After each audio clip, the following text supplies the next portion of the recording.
Right. Just to start out with the love scenes in the first week is... This movie, Unfaithful. The camera opens on soft light and quiet laughter. Diane Lane sits across from the interviewer, a glass of water between them, her posture loose but deliberate, a woman completely comfortable with her own legend. The years have settled on her like fine silk. Nothing dulled, only deepened. She leans forward slightly, eyes alive with amusement. "You really want me to answer that?" she asks, voice low and smooth, the kind of tone that invites trouble. The interviewer laughs, half nervous, half thrilled. Diane tilts her head, smiling with a mix of grace and mischief. "At 60, she continues, "I've learned that honesty can be dangerous, especially when it's about handsome men." She lets the words hang there, playful and confessional. The soundstage feels smaller suddenly, as if her candor draws the walls in. "I've spent my life surrounded by beautiful, talented men. Some too young, some too perfect, all a little out of reach. And I'd be lying if I said I never thought about it. But I'm a lady," she adds, eyes sparkling. "So I kept most of my fantasies right where they belonged, in my imagination." She crosses one leg over the other, perfectly poised. "There's a difference between fantasy and action," she says. "Fantasy keeps the mystery alive, the thrill, the possibility. Sometimes the smartest thing you can do is stop right before you make the mistake you'd never forget." The interviewer asks if there were ever moments she almost forgot to stop. Diane laughs, a warm, dangerous sound. "Let's just say there were 6 men who made me forget my lines, my cool, and maybe a few of my morals. I never crossed the line," she says, leaning closer. "But I thought about it more than once." She settles back. "Want to know who they were?" she teases. Her laughter lingers as she begins. Number 1. Richard Gere. The name alone brings a subtle shift in her expression. Richard is something else. We first worked together on Unfaithful. From the first table read, I thought, this is going to be easy. He was calm, composed, prepared, every inch the professional. But then he looked at me, really looked at me, and I forgot the next line on the page. It wasn't what he said, it was the stillness. The kind of focus that makes you feel seen, not watched, but seen. It's disarming, that kind of attention. It makes you forget where the fiction ends. Her eyes soften, remembering. When you spend months pretending to be in love with someone like that, the acting starts to feel too natural. You share glances that last a second too long. You stay in character after they yell cut. Everyone on set notices, but no one says a word. Then we made nights in Rodanthe years later, and it felt like picking up a conversation that had never really ended. The chemistry was just there. We'd tease each other between takes. He'd quote, "Unfaithful," I'd roll my eyes. And somehow that teasing made the scenes even more intimate. There's elegance in him, but it's dangerous. It sneaks up on you. You think you're fine, then he smiles, and suddenly you're not. She laughs again. Working with Richard was like standing next to a warm fire. You don't mean to get closer, but you do. I behaved, but the line between acting and feeling? Very, very thin. She exhales, almost wistfully. Number 2. Kevin Costner. Her tone changes, gentler now. Kevin could make standing still look heroic. On Let Him Go, he walked on set that first day, hat in hand, quiet, steady. He didn't need to prove anything. There's a kind of power in that stillness. It pulls you in before you realize it's happening. He listens, really listens, and it changes how you speak your next line. That's chemistry you can't rehearse. He gives you this half smile, not a grin, just a suggestion, and suddenly you're thinking, don't blush on camera. She laughs softly. Kevin can silence a room just by crossing his arms. Acting beside him feels like standing in front of a storm that never breaks. He doesn't have to do much, he just is. But what I loved most was his kindness. He makes you feel safe. When you're shooting something emotional, that safety matters. He lets you be vulnerable. That's rare, especially in men who carry that much quiet strength. She pauses, her voice lowering. Working with Kevin taught me that power doesn't have to shout. Sometimes it just stands there, calm and unbothered, and lets you feel every heartbeat of it. That, my friend, is a kind of seduction all its own. The interviewer smiles, leaning forward. "So that's two," he says. Diane nods. "Oh, we're just getting started." Number 3. Josh Brolin. The sound of his name makes her grin. Josh is pure energy. You feel it before he opens his mouth. When we worked on Jonah Hex, it was chaos, in the best way. He doesn't repeat himself ever. Every take is new, alive. You can't get comfortable, and that's thrilling. He's got this wild streak paired with real tenderness. He'll roar through a scene, then between takes he's joking, making sure you're okay in the heat and dust. That combination of danger and care, it's magnetic. She leans back, remembering. There were moments when we'd be mid-scene, and I'd catch the way he was looking at me, and for half a heartbeat, neither of us was acting anymore. That's when you know you've hit something real. Acting, at its best, is a dance, and Josh leads like a storm. Rough around the edges, unpredictable, but full of rhythm. He makes you better without even trying. And yes, she says with a conspiratorial wink, he's exactly as compelling off camera as he is on it. The interviewer chuckles, scribbling notes. Diane watches him with amusement. "Don't look so shocked," she says. "Women think about these things too. We just keep the stories classier." She sips her water, eyes far away now. Number 4. Matt Dillon. Oh, that one takes me back. We were both kids, pretending to be adults. He had that quiet, cool directors loved, the way he could just lean against a wall and own the frame without saying a word. Meanwhile, I was trying not to look impressed and failing miserably. She laughs, the sound pure memory. Matt could make silence feel like dialogue. You'd be waiting for your cue, but he'd already be telling a whole story just by looking at you. That kind of focus, it's dangerous. Pulls you in before you realize you've gone. She looks down for a moment, smiling softly. We were so young, but he already had presence. That half smile, unplanned, natural, would make me forget my lines. It's funny, after all these years, I can still see it. He's grown into the same calm power he had back then, just steadier now. Some people lose their spark. Matt just let his smolder mature. It's quieter, but it's still there, like a slow burn instead of a flame. He'll always remind me of a time when everything was new and electric, when I was still figuring out who I wanted to be. He was my first cinematic crush, even if I didn't admit it until much later. The interviewer nods, clearly charmed by her nostalgia. Diane smiles knowingly. Number 5. Tom Cruise. Now that was a comet. We were part of the outsiders together. Everyone was hungry, ambitious, just starting out. Tom already had that laser focus. You could feel it across the room. He wasn't the biggest star yet, but you could tell he would be. He carried certainty like armor, always moving, talking fast, dreaming big. It was exhausting and exhilarating at once. Her eyes light up with the memory. He'd bounce around the set, full of energy, even after 14-hour days. You couldn't help but get swept up in it. That focus. When Tom looks at you, it's like being caught in sunlight. The world goes quiet. He listens so completely that it feels intimate, even if he's just talking about the next shot. That intensity, that optimism, it's magnetic. He believes so deeply in what he's doing that you start believing too. Working with him was like standing next to ambition itself. I left every day feeling like I needed to run a marathon or climb a mountain. He was contagious. She laughs softly. He still is. And yes, that charm works off camera too. It's boyish, but deliberate. Dangerous, because you never see it coming. She takes a breath, smiling to herself.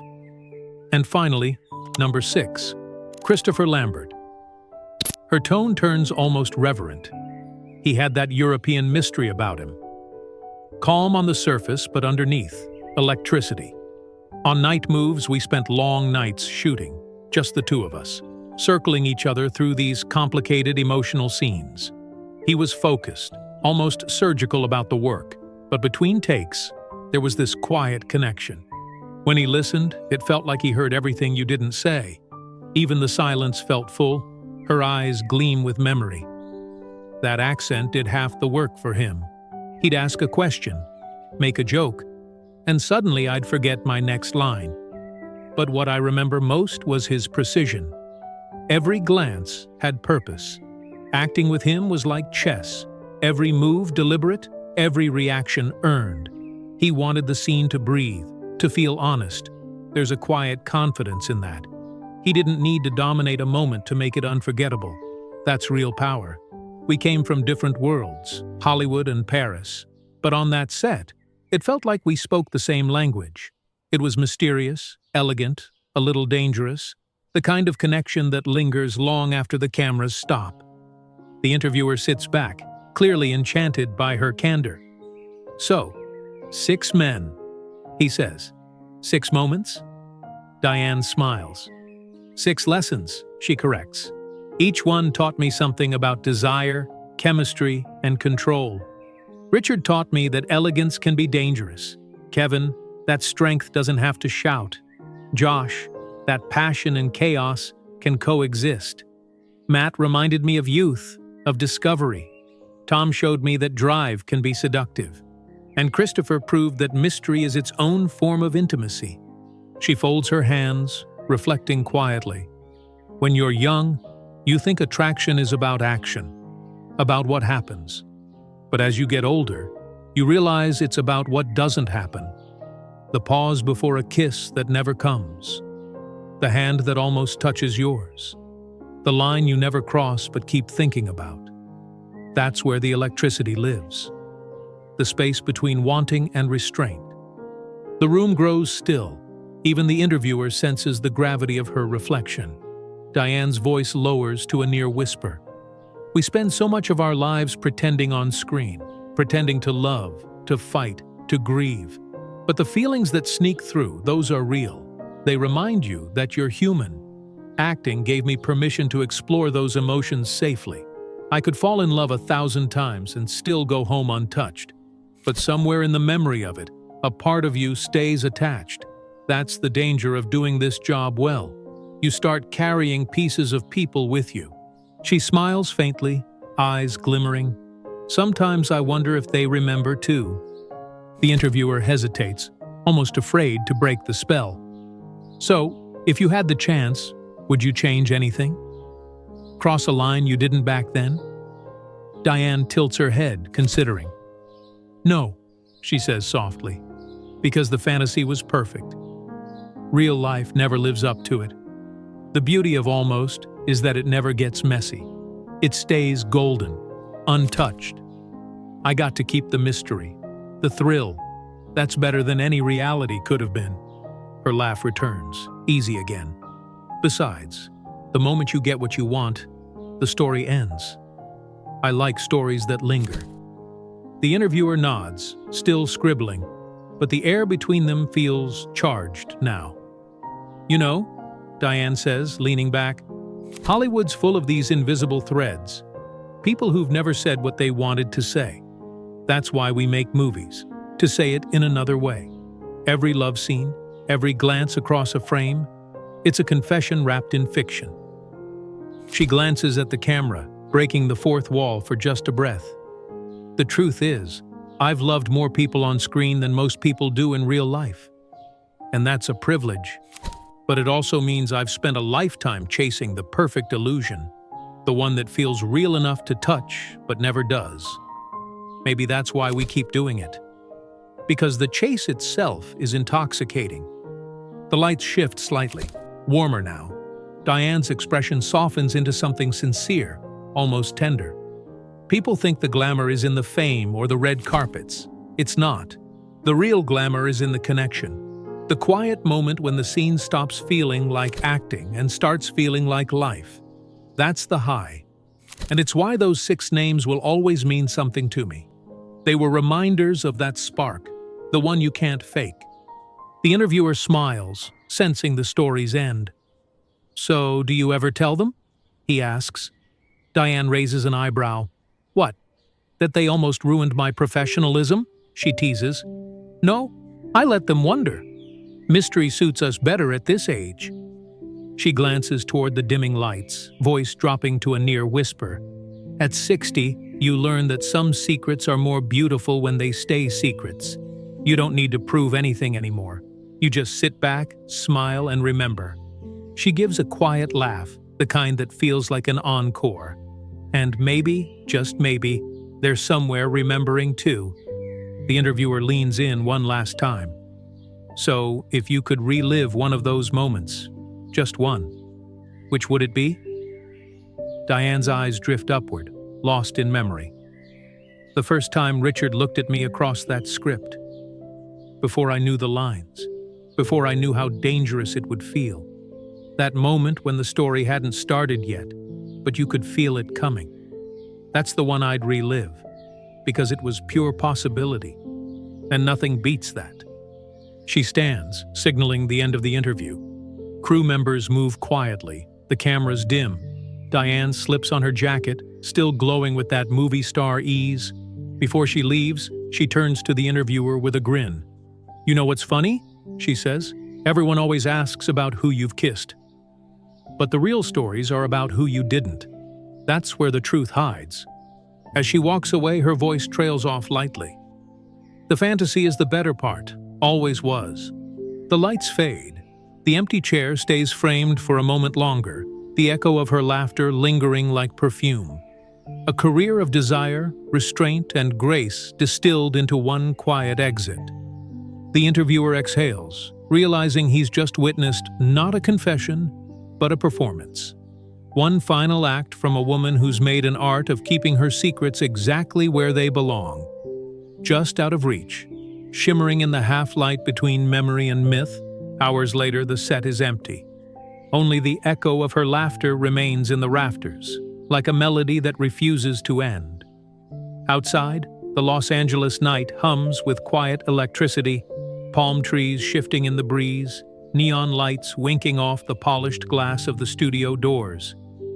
Diane steps into the glow, coat pulled close, her reflection mirrored in the window of a waiting car. She pauses, almost expecting to see one of those 6 faces staring back at her. But of course, she doesn't. They're not ghosts, she thinks. Just chapters. Beautiful, unfinished ones. As the car pulls away, her mind drifts. She wonders what each of them is doing now. Richard somewhere calm and dignified, maybe watching the ocean. Kevin on his ranch, hat low against the wind. Josh probably on a set somewhere, still chasing storms. Matt in New York, walking the same streets they once dreamed about. Tom hanging from another impossible height, defying gravity like he always has. And Christopher, somewhere in Europe, still carrying that half-smile, still the quiet enigma. She laughs softly at the thought of all of them frozen in her memory exactly as they were, preserved like film reels that never age. The driver glances in the mirror. "Good night, Miss Lane?" he asks. Diane smiles faintly. "The best kind," she says. "The kind that makes you remember who you used to be." She leans her head against the window, watching the blur of lights slide past. For a moment, she's 20 again, standing on a soundstage, too nervous to breathe before a scene. Then 30, with a director whispering last-minute notes. Then 40, tired but hungry for one more good story. The years fold together like overlapping frames in a montage, and all of them feel like home. When the car stops, she doesn't move right away. The air feels different now, still, heavy with thought. There's something about confessing truths, even halfway. It loosens old knots. It makes you see the past, not as a string of moments, but as something circular. Every person, every look, every almost love, finding its way back to you in a new form. That's what she thinks acting really is. Not pretending, but remembering.